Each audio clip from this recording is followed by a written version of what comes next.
हाँ जी। तो last class में हम लोग क्या पढ़ रहे थे? Pituitary gland. और पिट्यूटरी ग्लैंड का मैंने आपको स्ट्रक्चर तो समझा दिया था। मैं बस जस्ट रिकॉल करा देता हूँ स्ट्रक्चर। देखो स्ट्रक्चर समझ में आएगा तभी उसके आपको हार्मोन्स कैसे रेगुलेट हो रहे हैं पिट्यूटरी ग्लैंड के, वो भी समझ में आ जाएंगे। ठीक है। और ये भी समझ में आ जाएगा कि हाँ पिट्यूटरी तो कौन है? Master gland. लेकिन उसका भी मास्टर कौन है? हाइपोथैलेमस। मतलब हाइपोथैलेमस है मास्टर ऑफ मास्टर ग्लैंड, और पिट्यूटरी हमारे बॉडी का मास्टर ग्लैंड जो हर ग्लैंड को रेगुलेट करता है बाय सिक्रेटिंग सम हार्मोन्स। ठीक है। तो ये देखो मैंने स्ट्रक्चर समझा दिया था। ठीक है। इसमें समझने जैसा क्या था, तो मैंने कहा था ये देखो डायनसेफेलॉन, डायनसेफेलॉन का बेस वाला पार्ट ये पूरा का पूरा क्या हाइपोथैलेमस है ना। हाइपोथैलेमस में कुछ न्यूरॉन्स है, ये देखो ये देखो ये देखो, ये हाइपोथैलेमिक न्यूरॉन्स हैं।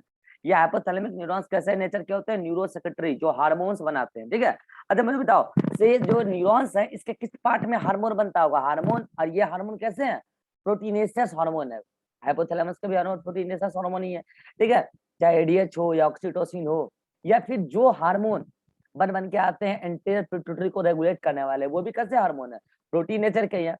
तो ये सारे हार्मोन प्रोटीन नेचर के हैं, प्रोटीन से बने हुए हैं। तो बताओ कहाँ पे बने होंगे? वो हाइपोथैलेमस के जो न्यूरॉन है उसके साइटोन पार्ट में निसिल्स ग्रेन्यूल से बने होंगे, क्योंकि Nissl's granules are the fragments of R जो प्रोटीन बनाने का काम करता है। ठीक है। अब देखो क्या हुआ कि ये वाला पार्ट तो हो गया आपका आगे का। जैसे ये कौन सा सेक्शन है? जैसे मान लो मैं हूँ। ठीक है। तो आगे वाला पार्ट, बीच वाला पार्ट, पीछे वाला पार्ट। तो आगे से तो केवल आगे वाला पार्ट दिखेगा, मगर साइड से तीनों पार्ट दिख जाएगा। तो साइड व्यू मैंने यहाँ पे बना रखा है, साइड व्यू, साइड व्यू। ठीक है। और साइड व्यू में देखो ये वाला जो पार्ट है, ये वाला जो पार्ट है ये क्या हो गया? Anterior pituitary. ये बीच वाला पार्ट हो गया मिडिल पिट्यूटरी, और ये इधर वाला पार्ट हो गया पोस्टीरियर पिट्यूटरी। आगे वाला एंटीरियर, पीछे वाला पोस्टीरियर, बीच वाला मिड। ठीक है। अच्छा इसी को हमने बोला पास डिस्टेलिस। अनसर्टेन ने भी ये लिखा पास डिस्टेलिस। और इसको हम बोलते हैं पार्स इंटरमीडिया, बीच वाला पार्स मीडिया या इंटरमीडिया। और इधर वाले को बोलते हैं पार्स नर्वोसा। मैंने बता दिया मेजर पार्ट आगे वाला आता है, 75% पार्ट। ये देखने में बड़ा लग रहा है क्योंकि साइड व्यू से आप देख रहे हो, लेकिन ये होता है 25% पार्ट। ठीक है। और ये पोस्टीरियर पिट्यूटरी पूरा का पूरा वो हाइपोथैलेमस का ही एक्सटेंशन है, हाइपोथैलेमस का ही एक्सटेंशन है। और इधर ये एंटीरियर पार्ट क्या होता है? ग्लैंडुलर सेल से बने होते हैं। ठीक है। ह्यूमन के अंदर ये मिडिल पिट्यूटरी एंटीरियर पिट्यूटरी में ही अटैच हो गया होता है, मर्ज हो गया होता है। ठीक है। अब समझना, यहाँ पे कुछ मैं ऐसी बातें बता रहा हूँ जो कई बार आपको क्वेश्चन में कंफ्यूज करेगा। ठीक है। वैसे तो देखो पोस्टीरियर पिट्यूटरी का ही नाम है क्या? Pars nervosa. और उसी का क्या नाम है? Neuro hypophysis. एंटीरियर पिट्यूटरी का ही क्या नाम है? Parse distalis. और उसी का क्या नाम है? Adeno hypophysis. लेकिन पता है कई बार आपको ऑप्शन में एडिनो हाइपोफाइसिस का मतलब समझना पड़ेगा anterior pituitary plus middle pituitary. हकीकत वैसे यही है जो मैं अभी बता रहा हूँ, लेकिन आपकी एनसीईआरटी ने ऐसा नहीं बताया। और न्यूरो हाइपोफाइसिस का मतलब ये होता है कि पोस्टीरियर पिट्यूटरी प्लस इनफंडिबुलम। क्योंकि आपको दिख रहा होगा इनफंडिबुलम में नीचे जाके पोस्टीरियर पिट्यूटरी बन जा रहा है, और साइड से ब्लड कैपिलरी घुसा रहा है एंटीरियर पिट्यूटरी में, और पूरा पोस्टीरियर पिट्यूटरी इनफंडिबुलम का ही एक्सटेंशन है। Posterior pituitary plus infundibulum. आमतौर पे एनसीईआरटी भी ऐसा कहती है, अभी कह देते हो कि एडिनो हाइपोफाइसिस एंटीरियर पिट्यूटरी का ही नाम है, लेकिन हकीकत क्या है कि एडिनो हाइपोफाइसिस एंटीरियर पिट्यूटरी और मिडिल पिट्यूटरी दोनों को मिला के कहते हैं, क्योंकि इसमें भी ग्लैंडुलर सेल होते हैं और इसमें भी ग्लैंडुलर सेल होते हैं। न्यूरो हाइपोफाइसिस ये पोस्टीरियर पिट्यूटरी और इनफंडिबुलम को मिला के कहते हैं, क्योंकि इनफंडिबुलम में मेजर पार्ट क्या है? न्यूरॉन का ही एक्सटेंशन नीचे जो जा रहा है। तो आप चाहो तो अपनी नोट्स में अभी के अभी ये एडिनो हाइपोफाइसिस को क्या करो, ऐसे करके लिख लो। रियल में एडिनो हाइपोफाइसिस का मतलब क्या है? Anterior pituitary plus middle pituitary. और न्यूरो हाइपोफाइसिस का मतलब क्या है? Posterior pituitary plus infundibulum. लेकिन आपके एनसीईआरटी ने केवल ऐसा बता रखा है कि anterior pituitary is adeno and neuro hypophysis. अच्छा ट्रिक कैसे याद रखोगे? अरे भाई सिंपल है। न्यूरो हाइपोफाइसिस न्यूरॉन का कौन बना है? Posterior pituitary. एंटीरियर आगे वाला, तो ए फॉर एंटीरियर और ए फॉर एडिनो हाइपोफाइसिस। ए मतलब एडिनो, और एडिनो का मतलब होता है ग्लैंडुलर सेल्स। तो पहले इसका स्क्रीनशॉट लो, अपने नोट्स में बात ऐड कर लेना, नोट्स में बात ऐड कर लेना जो अभी मैंने बोला। ठीक है। तो ये मैंने स्ट्रक्चर समझा ही दिया था। आज अब आपको हम पढ़ाने वाले हैं हार्मोन। देखिए अब हमारा आगे का टॉपिक क्या है, हम पहले पिट्यूटरी ग्लैंड को फिनिश करेंगे, और इसी पिट्यूटरी ग्लैंड में थोड़ा टाइम लगता है, थोड़ा सा टाइम लगता है पिट्यूटरी ग्लैंड में, और थोड़ा सा टाइम लगता है थायराइड ग्लैंड में। बाकी तो छोटे छोटे से ग्लैंड है, ये चैप्टर जो है लगभग 7-8 लेक्चर में निपट जाएगा, ठीक है। और कम लेक्चर में निपट के क्वेश्चन ज्यादा आएंगे और बहुत इंपॉर्टेंट भी है। तो देखो अब आगे के 1.5-2 लेक्चर में हम क्या पढ़ने वाले हैं। पहले हम आज एंटीरियर पिट्यूटरी के सारे हार्मोन को पढ़ेंगे। हमने कहा था इससे 6 हार्मोन रिलीज होते हैं। फिर उसके बाद नेक्स्ट क्लास में हम इस पोस्टीरियर पिट्यूटरी से रिलीज होने वाले हार्मोन पढ़ेंगे। पिट्यूटरी ग्लैंड खत्म। तो चलिए अब हम स्टार्ट करते हैं hormone secreted from anterior pituitary. तो आज का हमारा टॉपिक है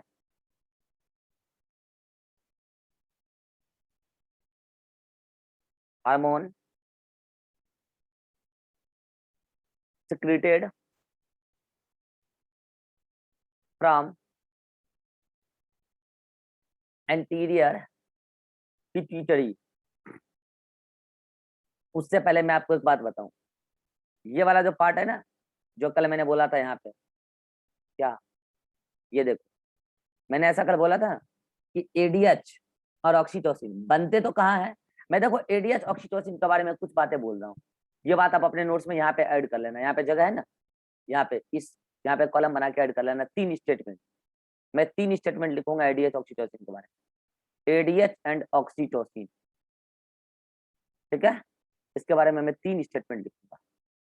पहला स्टेटमेंट, सिंथेसाइज्ड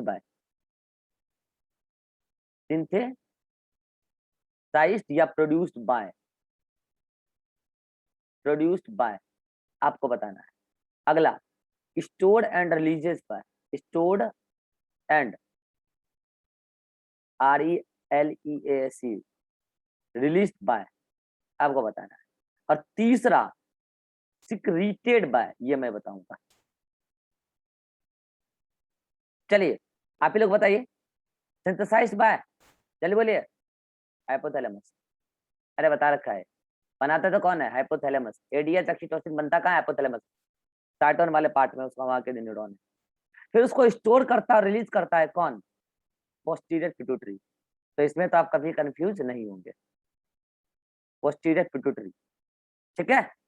अब देखिए वर्ड आया है सिक्रीटेड बाय, तो आप पहले क्या करेंगे, सिक्रीशन वर्ड का मतलब लिखेंगे कॉपी के छत पर। यहाँ पे सिक्रीशन का मतलब क्या होता है, सिक्रीशन का मतलब दोनों होता है, सिंथेसाइज प्लस रिलीज, बनाना और रिलीज करना। अब मुझे बताओ, आप अगर इस एंगल से देखोगे तो सिक्रीशन में दोनों आंसर हो जाएगा, पिट्यूटरी भी और हाइपोथैलेमस भी, क्योंकि बनाता कौन है, हाइपोथैलेमस, और रिलीज कौन करता है, पोस्टीरियर पिट्यूटरी। तो आप क्या करोगे, जब मैं बोल रहा हूँ सिक्रीटेड बाय, तो इसमें क्या करोगे, दोनों आंसर लिखोगे, हाइपोथैलेमस, ठीक है, एंड पोस्टीरियर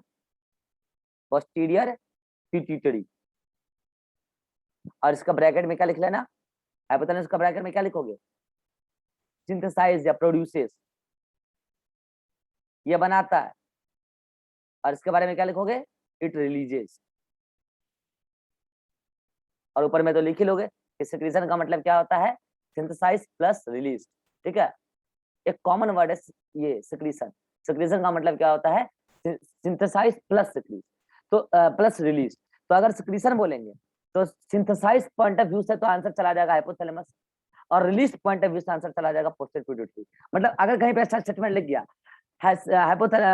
मतलब क्या ऐसा कि ADH and oxytocin secreted by hypothalamus, ये लाइन भी सही है। ADH and oxytocin secreted by posterior pituitary, ये लाइन भी सही है, लेकिन पॉइंट ऑफ व्यू अलग अलग है। हाइपोथैलेमस से बोला तब आंसर किस एंगल से आपने दिया, सिक्रीशन मतलब कि सिंथेसिस के बेसिस पर। जब आपने आंसर दिया सिक्रेटेड बाय पोस्टीरियर पिट्यूटरी, तो किस बेसिस पे दिया, रिलीज्ड बेसिस पर दिया। लेकिन हाँ, जब हम केवल बोलेंगे सिंथेसाइज्ड बाय, तब आंसर होगा केवल हाइपोथैलेमस। जब हम बोलेंगे केवल स्टोर एंड रिलीज बाय, तब आंसर होगा पोस्टीरियर पिट्यूटरी। अभी जितना बात मैंने बोला कितनों को क्लियर हो गया, आंसर रखिए जल्दी से, बहुत इंपॉर्टेंट बात है, VVI लिख रहा हूँ, ये नीट में ऐसा क्वेश्चन बन जाते हैं। स्क्रीनशॉट लीजिए और आपको ये नोट्स में एडजस्ट करना है। स्क्रीनशॉट लीजिए, ग्रुप में कुछ नहीं भेजूंगा, स्क्रीनशॉट लीजिए, नोट्स में ऐड करना है। ले लिए, कहाँ पे ऐड करना है, जगह आप देख लो, काफी जगह है, ठीक है। चलो, तो ये बातें आप ध्यान रखना, ये 3 अलग अलग लाइन आ जाती है एडीएच ऑक्सीटोसिन के बारे में। अब आपके मन में आ रहा होगा सर ये पोस्टेड पिट्यूटरी जब मन तब रिलीज कर देगा कि अरे नहीं, हाइपोथैलेमस को जब सिग्नल मिलेगा तो इस न्यूरॉन में यहाँ पे बनेगा एक्शन पोटेंशियल, वो एक्सोन के थ्रू आएगा लास्ट में। और यहाँ पे स्टोर कहाँ होता है पता है? पता है यहाँ पे कहाँ स्टोर होता है? Synaptic vesicle. ये जो एक्सोन का लास्ट पार्ट है, ये देख रहे हो, ये क्या है? Synaptic knob. और सिनेप्टिक नोब के अंदर क्या होता है? Synaptic vesicle. उसी सिनेप्टिक वेसिकल में स्टोर रहता है क्या? ADH and oxytocin. तो कल को आउट ऑफ एनसीईआरटी अगर सवाल आएगा तो ये भी सवाल आ सकता है। In general synaptic vesicle stored neurotransmitter but sometimes store some hormones. Answer क्या होगा? ADH and oxytocin. In synaptic vesicles of neurons of hypothalamus embedded in posterior pituitary। कितना लोग समझ पाए मैंने क्या बोला अभी? कितना लोग समझ पाए? इन जनरल सिनेप्टिक वेसिकल्स में न्यूरोट्रांसमीटर होता है, लेकिन क्या सिनेप्टिक वेसिकल में हार्मोन भी स्टोर होता है? हाँ होता है। तो कौन हार्मोन है? वही एडीएच ऑक्सीटोसिन। वो पोस्टेड पिट्यूटरी में कहाँ स्टोर होता है? तो पोस्टेड पिट्यूटरी में हाइपोथैलेमस के ही न्यूरॉन का जो एक्सोन वाला पार्ट है, जो सिनेप्टिक नोब है, उसके अंदर जो सिनेप्टिक वेसिकल है, किसी किसी में एडीएच है और किसी किसी में ऑक्सीटोसिन है। जब एक्शन पोटेंशियल आएगा, सिनेप्टिक वेसिकल फटेगा और पोस्टेड पिट्यूटरी से रिलीज हो जाएगा क्या? एडीएच या ऑक्सीटोसिन एज पर डिमांड। ये सब बातें मैंने आपको बता दी। चलिए आगे बढ़ते हैं। तो अब आपको हम क्या बताने वाले हैं? Hormone secreted from anterior pituitary. मैंने आपको जैसा पहले अभी बोला कि यहाँ से सिक्स हार्मोन रिलीज होते हैं। कितने? 6 हार्मोन रिलीज होते हैं। ठीक है, 6 हार्मोन रिलीज होते हैं। एंटीरियर पिट्यूटरी से जो हार्मोन रिलीज होते हैं उसको हम लोग बोलते हैं ट्रॉफिक हार्मोन। क्या बोलते हैं उसको हम लोग? Trophic hormone. Trophic hormone. अब पहले इस 6 का हम नाम बता दें आपको एक एक करके। एक होता है जीएच, ग्रोथ हार्मोन। क्या होता है? Growth hormone, GH. अगला आपको हम बताने वाले हैं TSH, thyroid stimulating hormone. Thyroid stimulating hormone. Next आपको हम बताने वाले हैं ACTH, adeno corticotrophic hormone. Adenocorticotrophin hormone, adenocorticotrophic hormone. हाँ ठीक है। नेक्स्ट ग्रोथ हार्मोन, ये हो गया। नेक्स्ट कौन सा बच गया भाई? एक होगा आपका गोनेडोट्रॉफिन। गोनेडोट्रॉफिन हार्मोन, या तो इसको गोनेडोट्रॉफिन बोल दीजिए या नहीं तो इसको आप बोल सकते हैं गोनेडोट्रॉफिक हार्मोन। गोनेडोट्रॉफिक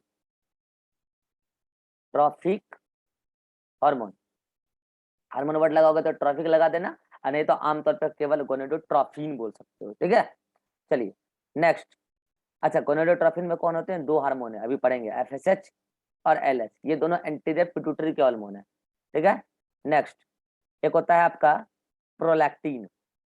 अभी देखेंगे इसका भी काम क्या होता है। प्रोलैक्टिन, ठीक है। कई बार इसको एल ल्यूटोट्रॉफिक रिलीजिंग हार्मोन, ल्यूटोट्रॉफिक हार्मोन भी कहते हैं। ठीक है, या लैक्टोजेनिक हार्मोन भी कहते हैं। अभी पढ़ाएंगे तो सारे नाम लिख देंगे। और एक होता है आपका MSH, melanocyte stimulating hormone. Stimulating hormone, ठीक है। अब देखो कई बार तो आपको एनसीईआरटी आपको बोलती है 6 हार्मोन, कई बार ऑप्शन में 6 नहीं रहता। 6 रहा तो 6 ही मारना। कई बार ऑप्शन में एंटीरियर पिट्यूटरी से रिलीज होने वाले हार्मोन का काउंटिंग 7 बताया जाता है। कोई बताएगा 7 क्यों बताया जाता है? जब हम गोनेडोट्रॉफिन बोलते हैं तब हम एक ही हार्मोन में इन दोनों को इंक्लूड कर लेते हैं, लेकिन जब हम गोनेडोट्रॉफिन में दोनों को डिफरेंशिएट करके बोलते हैं, एफएसएच और एलएच को अलग अलग करके, तब काउंटिंग 7 चला जाता है। ठीक है, लेकिन आमतौर पे हम लोग एफएसएच और एलएच को आमतौर पे गोनेडोट्रॉफिन बोलते हैं, तब काउंटिंग हमारा 6 ही होता है। कई बार 7 जो लोग बोलते हैं तो वो इनको अलग करके बता रहे हैं, बस इसी बात का फर्क है।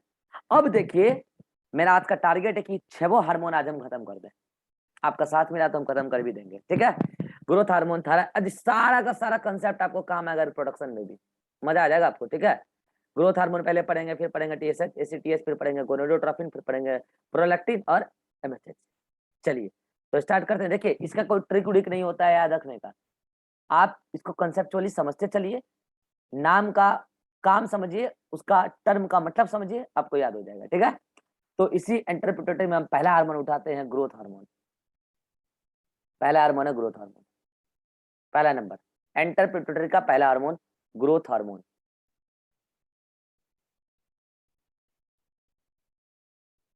ग्रोथ हार्मोन पता है, इसका एक और नाम है, ग्रोथ हार्मोन का एक और नाम है सोमेटो सोमेटोट्रोफिन। सोमेटोट्रोफिन समझो, मैं बार बार कहता हूँ कि biology is nothing, it's the game of diagram and terminology. Word पकड़ो यहाँ पे, सोमेटो एक वर्ड लिखा है सोमेटो, फिर लिखा है ट्रॉफिन। सोमेटो का मतलब पता क्या होता है? सोमेटो का मतलब होता है सोमेटिक सेल। सोमेटिक सेल मतलब ये खुद कह रहा है कि मेरा टारगेट ऑर्गन कौन है, टीओ का मतलब टारगेट ऑर्गन, कि मेरा टारगेट ऑर्गन कौन है, सोमेटिक सेल है। ट्रॉफिन मतलब एंटीरियर पिट्यूटरी के हार्मोन, अभी बताया था, एंटीरियर पिट्यूटरी के हार्मोन, एंटीरियर पिट्यूटरी के हार्मोन मतलब एंटीरियर पिट्यूटरी का ऐसा हार्मोन जिसका टारगेट ऑर्गन कौन है, सोमेटिक सेल। और सोमेटिक सेल जानते हैं आपके बॉडी में ज्यादातर सोमेटिक सेल ही है, जर्म सेल तो कुछ ही होते हैं। हमारी पूरी की पूरी बॉडी सोमेटिक सेल से ही बनी हुई होती है, बता रखा है। अच्छा, यहाँ बोल रहा है ग्रोथ हार्मोन, ये खुद चिक चिक के चिल्ला चिल्ला के बोल रहा है, अरे मैं तो ग्रोथ कराने वाला हूँ, ये खुद अपना काम बता रहा है, मैं तो ग्रोथ कराने वाला हूँ। इसका एक और नाम है क्या, सोमेटोट्रोफिन। खुद ये चिल्ला चिल्ला के बोल रहा है मेरा तो टारगेट ऑर्गन सोमेटिक सेल है, जनरल बॉडी सेल है, मैं तो वहां जाके एक्ट करूंगा। मुझे बताओ ये एंटीरियर का हार्मोन है। अभिषेक, ये प्रोटीनेसस होगा या स्टेरॉइड होगा, जल्दी बताओ, ये प्रोटीनेसस होगा या स्टेरॉइड होगा? सब प्रोटीनियस, हाँ? सब प्रोटीनियस, प्रोटीन। प्रोटीनेसस होगा, तो इसके रिसेप्टर कहाँ मिलेंगे, सरफेस पे या अंदर? सब सरफेस पे। सरफेस पे। चलो, तो मैं कह रहा हूँ कि जो सोमेटिक सेल होता है, जो सोमेटिक सेल होता है उसके सरफेस पे इसके रिसेप्टर पाए जाते हैं ग्रोथ हार्मोन के। ऑलमोस्ट ऑल बॉडी सेल जितने भी सोमेटिक सेल हैं सभी पे रिसेप्टर है। ग्रोथ हार्मोन क्या करेगा, बाइंड करेगा, और आप जान रहे हैं एक्शन, आप जान रहे हैं, बाइंड करने के बाद अंदर जो सेकेंडरी मैसेंजर बनना होगा, सेकेंडरी मैसेंजर बनेगा, और सेकेंडरी मैसेंजर प्रोटीन का बनाने वाले एंजाइम को एक्टिव करेगा, ज्यादा ज्यादा प्रोटीन बनेगा और ज्यादा ज्यादा सेल का ग्रोथ होगा, फिर सेल डिवाइड करेगा। ये काम करवाता है ग्रोथ हार्मोन। इसलिए कहते हैं कि ग्रोथ हार्मोन नहीं रिलीज हुआ चाइल्डहुड में तो बच्चा बौना रह जाएगा, कम ही सेल से ऑर्गन बन जाएगा, बच्चा बौना रह जाएगा। तो ग्रोथ हार्मोन बेसिकली ग्रोथ कराता है। आप इसका नाम पढ़ो, सोमेटोट्रोफिन, सोमेटो मतलब सोमेटिक सेल। अच्छा, ट्रोफिन का मतलब देखो, ट्रोफिन का मतलब तो आप क्या समझोगे कि एंटरपिट्यूटिक हार्मोन, लेकिन यहाँ पे ट्रोफिन का मतलब और क्या है, न्यूट्रिशन का मतलब है, न्यूट्रिशन। ठीक है, मतलब न्यूट्रिशन देने वाला हार्मोन। न्यूट्रिशन का मतलब क्या होता है, फूड अपटेक कराने वाला हार्मोन। सेल को फूड का मतलब क्या, प्रोटीन बनवा रहा है, वो तो फूड का ही पार्ट है ना, तो प्रोटीन बनवा रहा है, प्रोटीन के लिए अमीनो एसिड कहाँ से आ रहा है, बाहर से खाना से आ रहा है, अमीनो एसिड अपटेक हो रहा है सेल के अंदर, और ये ग्रोथ हार्मोन क्या कर रहा है, उस अमीनो एसिड को जोड़ जोड़ के सेल के अंदर प्रोटीन बनवा रहा है, तो सेल का ग्रोथ हो रहा है। अब मैं आपको और डिटेल में समझाता हूँ ग्रोथ हार्मोन, मैंने आपको एक्शन पहले ही पढ़ा रखा है। ठीक है, अब देखो ग्रोथ हार्मोन किन किन बातों को अफेक्ट करता है। पहली बात, ग्रोथ हार्मोन किन किन बातों को अफेक्ट करता है, इफेक्ट्स, इफेक्ट किन किन बातों को अफेक्ट करता है, तो मैंने पहले बोल दिया ग्रोथ, क्या बोला मैंने, ये ग्रोथ को अफेक्ट करता है। अब समझना मेरी बात, जब भी हम इस चैप्टर में ग्रोथ की बात करेंगे तो ग्रोथ होता है तीन प्रकार का, ग्रोथ होता है तीन प्रकार का। ठीक है, एक होता है फिजिकल ग्रोथ, अरे जो दिख रहा है फिजिकल ग्रोथ, जिसको आप मेजर कर सकते हो, देख सकते हो, फिजिकल ग्रोथ। ठीक है, एक होता है मेंटल ग्रोथ, जो आप मेजर नहीं कर सकते, वो एक्सप्रेशन होता है उसका, मेंटल ग्रोथ। और एक होता है सेक्सुअल ग्रोथ, ये भी आप मेजर नहीं कर सकते, वो जब मेच्योरिटी अटेंड करेगा तब देखना वो क्या सेक्सुअल परफॉर्मेंस दे पाता है। ठीक है, अच्छा, फिजिकल ग्रोथ का भी तीन पार्ट होता है। एक तो होता है आपका एस्केलेटल ग्रोथ, एस्केलेटल ग्रोथ हड्डियों का बढ़ना, एस्केलेटल ग्रोथ मतलब बोन और कार्टिलेज वगैरह का बढ़ना, केवल हड्डी नहीं, बोन और कार्टिलेज। एक होता है विसरल ग्रोथ, ठीक है, और एक होता है मस्कुलर ग्रोथ, मतलब इसमें भी तीन प्रकार के ग्रोथ हैं फिजिकल में भी। और मैं एक एक करके समझाता हूँ आपको। जब मैं पढ़ाऊंगा बोन का स्ट्रक्चर समझाऊंगा, तो मैं समझाऊंगा ये जो बोन होते हैं, लंबे लंबे से जो बोन होते हैं ना, उस एनिमल टिश्यू में बताएंगे बात। ये लंबे लंबे से जो बोन होते हैं ना, बोन के प्लेट होते हैं, एक प्लेट होते हैं, ठीक है, और उस हाइपोफाइजल प्लेट कहते हैं उसको, उसमें कई सारे सेल होते हैं।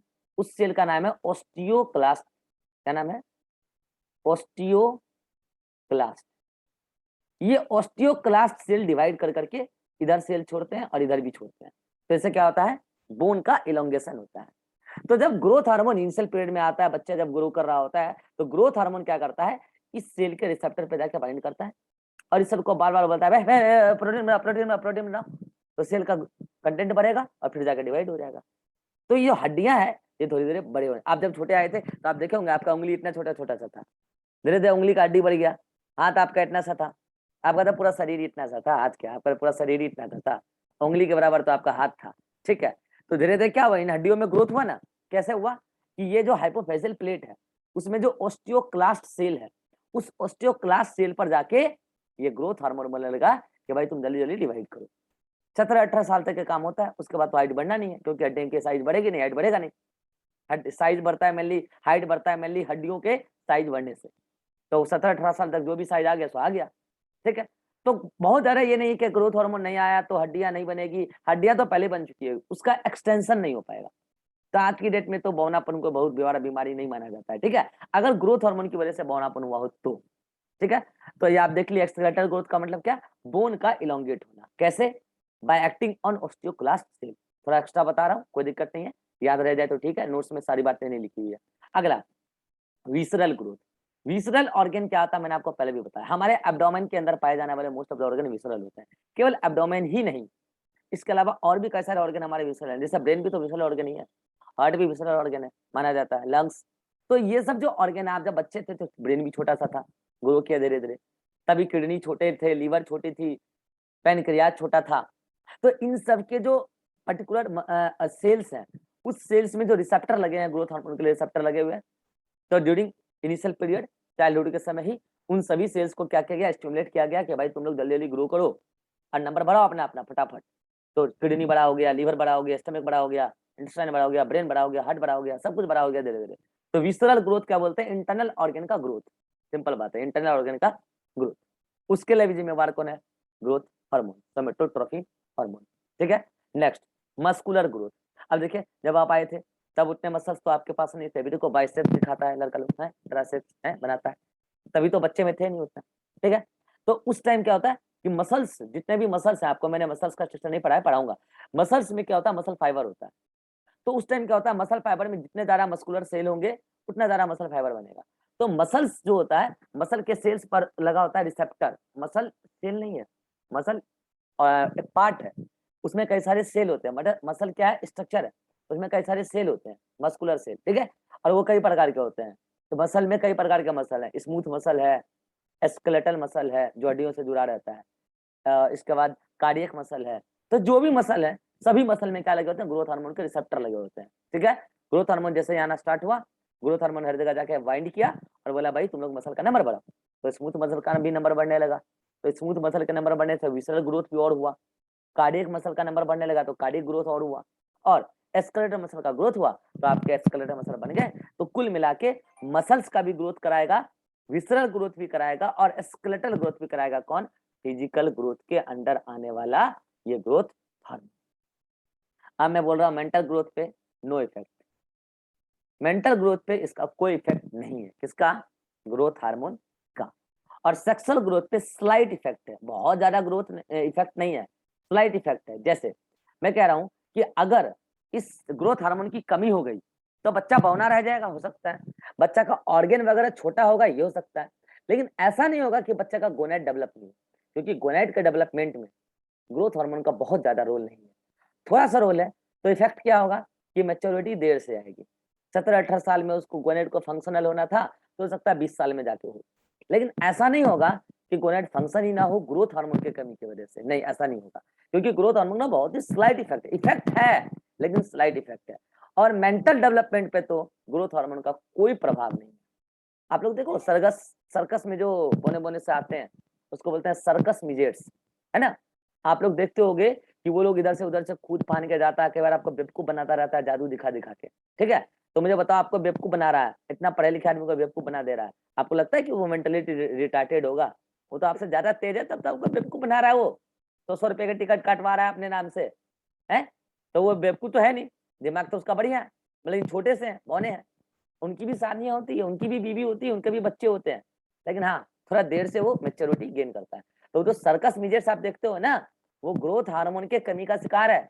कोई दिक्कत नहीं है, नॉर्मल जिंदगी जी रहा है, बस हाइट कम है और कोई दिक्कत नहीं है, हाइट कम है, बाकी सब कुछ है। वो यूट्यूब पे एक बौना आता है, वीडियो बनाता है, बहुत सारे बौना यूट्यूब पे आजकल वीडियो बनाने लगे हैं। मैं 2-3 बौना का वीडियो देखता हूँ यूट्यूब पे, तो वो लोग कॉमेडी करता है। तो भाई ऐसी सी बातें करता है कि आप सुन सुन के आश्चर्य लग जाता है कि देखो हाइट कितना छोटा है, बातें कितनी बड़ी कर रहा है। तो भाई दिमाग तो उसका बड़ा तगड़ा चल रहा है ना, ठीक है? तो दिमाग तगड़ा चल रहा है तभी तो यूट्यूब पे वो वीडियो बना रहा है, इतना लाखों में मिलियन में व्यू है उसका। तो वो क्या कर रहा है, उसका दिमाग मेंटल नॉर्मल है, शादी भी है, उसकी बीवी भी है, बीवी भी वीडियो में आती है, उसका भी रोल होता है वीडियो में, कॉमेडी में। तो भाई शादी किया है, मतलब बच्चे भी है, बच्चा है, इनफैक्ट है उसका बच्चा, ठीक है? तो भाई ये सब चीज कैसे, इसका मतलब मेंटल सेक्सुअल ग्रोथ पे बहुत ज्यादा प्रभाव नहीं, मेंटल ग्रोथ पे प्रभाव ही नहीं होगा, और सेक्सुअल ग्रोथ पे थोड़ा बहुत प्रभाव होता है। हाँ, फिजिकल ग्रोथ दिख रहा है कि वो बौना है, ये तो स्पष्ट रूप से दिख रहा है। तो ग्रोथ हार्मोन का मैंने आपको बता दिया कि किन किन बातों को इफेक्ट करता है, ठीक है? चलिए, ये तो मैंने ये बता दिया कि ग्रोथ हार्मोन का फंक्शन क्या है, ग्रोथ कराना। अब मैं कह रहा हूँ कि ग्रोथ हार्मोन आर, अच्छा देखिए यहाँ पे ये ग्रोथ हार्मोन का मैंने इफेक्ट नहीं बताया, यहाँ पे हमने बोला ग्रोथ हार्मोन का function, this is the function of growth hormone. तो फंक्शन क्या है, ग्रोथ। कैसा ग्रोथ, फिजिकल ग्रोथ मेनली, ठीक है? मेंटल ग्रोथ इसका फंक्शन नहीं है, सेक्सुअल ग्रोथ में थोड़ा सा रोल है, ठीक है? अब मैं बता रहा हूँ कि ग्रोथ हार्मोन किन किन बातों को अफेक्ट करता है।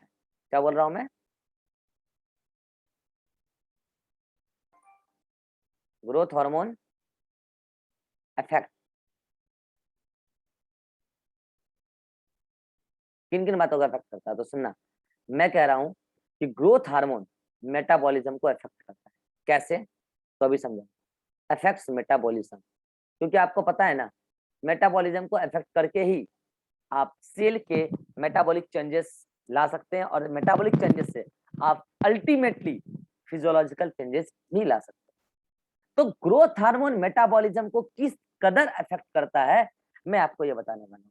मुझे बताओ, मेटाबॉलिज्म में मैंने आपको 2 पार्ट बताया कि नहीं बताया? एक पार्ट बताया केटाबॉलिज्म, यस और नो, और एक बात मैंने बताया है एनाबॉलिज्म, यस और नो, यस और नो, एनाबॉलिज्म।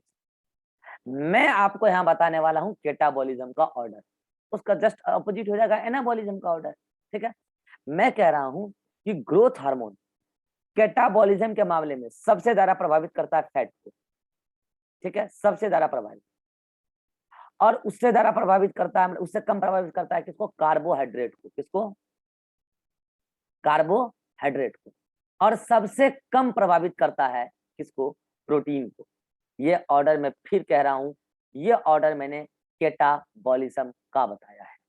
ये ऑर्डर जो आप देख रहे हो, ये केटाबॉलिज्म का ऑर्डर है।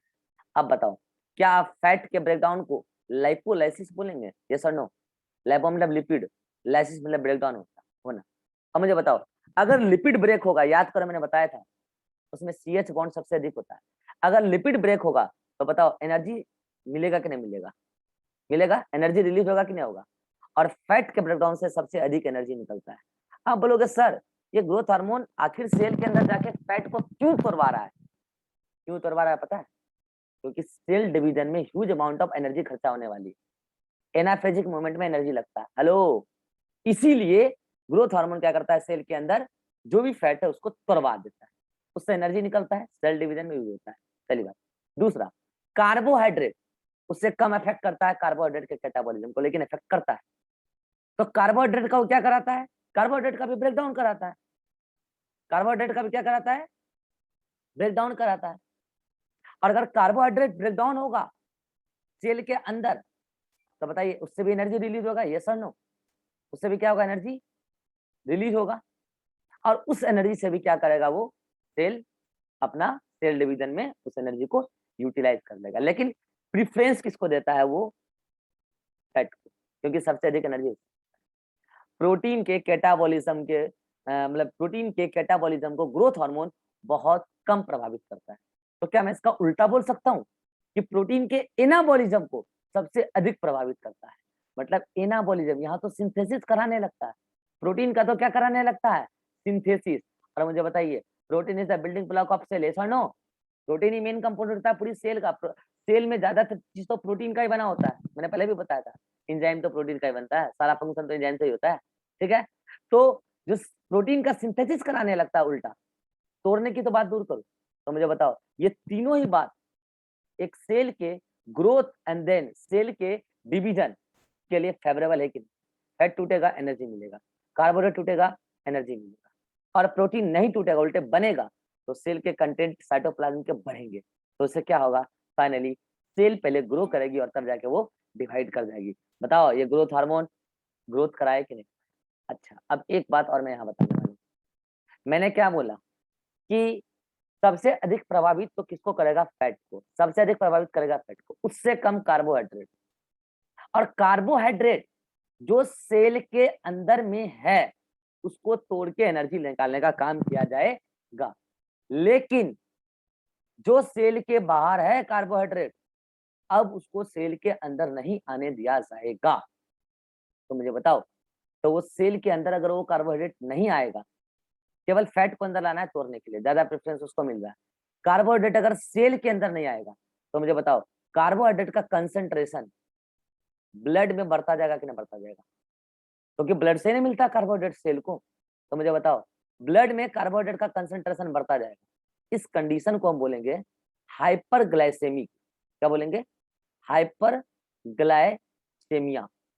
मिया मतलब होता है ब्लड, और यहाँ ग्लाई वर्ड आया किसके लिए? कार्बोहाइड्रेट। हाइपर मतलब ज्यादा, ब्लड में कार्बोहाइड्रेट का कंसंट्रेशन ज्यादा हो जाएगा, ग्लूकोज का कंसंट्रेशन ज्यादा हो जाएगा। तो याद रखो कि ये ग्रोथ हार्मोन हाइपरग्लाइसेमिक हार्मोन है। क्यों भाई? पहले तो सेल के अंदर जो ग्लूकोज है उसको तोड़वा दो, उसके बाद नए ग्लूकोज मॉलिक्यूल को सेल के द्वारा अपटेक घटा दो। सेल के द्वारा कार्बोहाइड्रेट का अपटेक, अपटेक बाय सेल घटा दो। और अगर सेल के द्वारा अपटेक घट जाएगा, तो बताओ ब्लड में उसका कंसंट्रेशन ग्लूकोज का या कार्बोहाइड्रेट का बढ़ जाएगा। इसी कंडीशन को क्या बोलते हैं? हाइपरग्लाइसेमिया या hyperglycaemic condition. This is all about growth hormone of pituitary gland.